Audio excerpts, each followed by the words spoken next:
அத்தோடு யமன் ஹவுதி இராணுவத்தினர் ஏன் முழுமையாக களமிறங்கவில்லை, பாபல் மண்டப் பிரதேசத்தினை இன்னும் ஏன் முழுமையாக மூடவில்லை என பலர் கேள்விகளை எழுப்பியிருந்தீர்கள். கடந்த 10 நாட்களாக யமன் ஹவுதி இராணுவத்தினர் பாபல் மண்டப் பிரதேசத்தினை இழுத்து மூடப்போவதாக அறிவிக்கின்றார்கள். ஆனால் இன்னும் ஏன் மூடவில்லை என்று கேள்விகளை எழுப்பியிருந்தீர்கள். உண்மையில் இது ஒரு மிக நீண்ட போராகும். மேலும் பாபல் மண்டப் பிரதேசத்தினை முழுமையாக இழுத்து மூடுவது, யமன் ஹவுதி இராணுவத்தினை முழுமையாக பயன்படுத்துவது, யமனினுடைய தீப்பிழம்பை ஆரம்பிப்பது என்பன ஈரானின் மிக முக்கியமான துருப்புச் சீட்டாகும். சரியான நேரத்தில், சரியான தருணத்தில், சரியான விதத்தில் இந்த துருப்புச் சீட்டை ஈரானியர்கள் பயன்படுத்த வேண்டும் என நினைக்கின்றார்கள். பாபல் மண்டப் பிரதேசத்தினை முழுமையாக இழுத்து மூடுவதற்கு யமன் ஹவுதி இராணுவத்தினர் தயாராகவே இருக்கின்றார்கள். அதே நேரம் ஈரானிய தலைமைகள் இன்னும் இதற்கான அனுமதியை வழங்கவில்லை. போரினுடைய பாதையில் சரியான தருணத்தில், சரியான கட்டத்திலே இதற்கான முடிவுகள் எடுக்கப்படும். இதற்கமைவாகவே பாபல் மண்டப் பிரதேசம் இன்னும் முழுமையாக இழுத்து மூடப்படவில்லை. மேலும் இனி வரக்கூடிய நாட்களில் சரியான தருணம் ஏற்படும் போது ஈரானிய தலைமைகள் இதற்கான உத்தரவுகளை வழங்குவார்கள். இந்த சந்தர்ப்பத்திலே யமன் ஹவுதி இராணுவத்தினர் அவர்களுடைய தீப்பிழம்பை ஆரம்பிப்பார்கள். செங்கடல் பிரதேசத்தினை முழுமையாக இழுத்து மூடுவார்கள். செங்கடல் பிரதேசத்திலே அமெரிக்க போர்க்கப்பல்களுக்கு ஒரு மிகப்பெரிய பாடத்தினை கற்பிப்பார்கள். மேலும் இதற்கு யமன் ஹவுதி இராணுவத்தினர் முழுமையாக தயாராகவே இருக்கின்றார்கள்.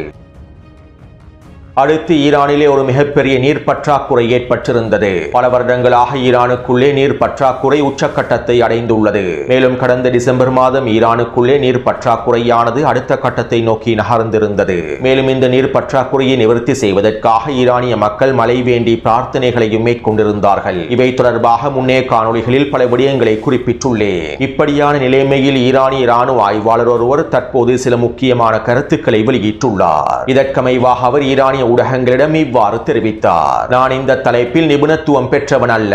ஆனால் இந்த போரினுடைய ஆரம்பத்தில் ஈரான் ஐக்கிய அரபு அமீரகத்தில் இருக்கக்கூடிய பல முக்கியமான ராடர் கருவிகளையும் பல முக்கியமான அமைப்புகளையும் அழித்து தரைமட்டமாக்கியது. ஐக்கிய அரபு அமீரகத்தில் அமெரிக்காவினாலும் இஸ்ரேலிய ஆக்கிரமிப்பினாலும் அமைக்கப்பட்டிருக்கக்கூடிய பல முக்கியமான தளங்கள் தரைமட்டமாக்கப்பட்டன.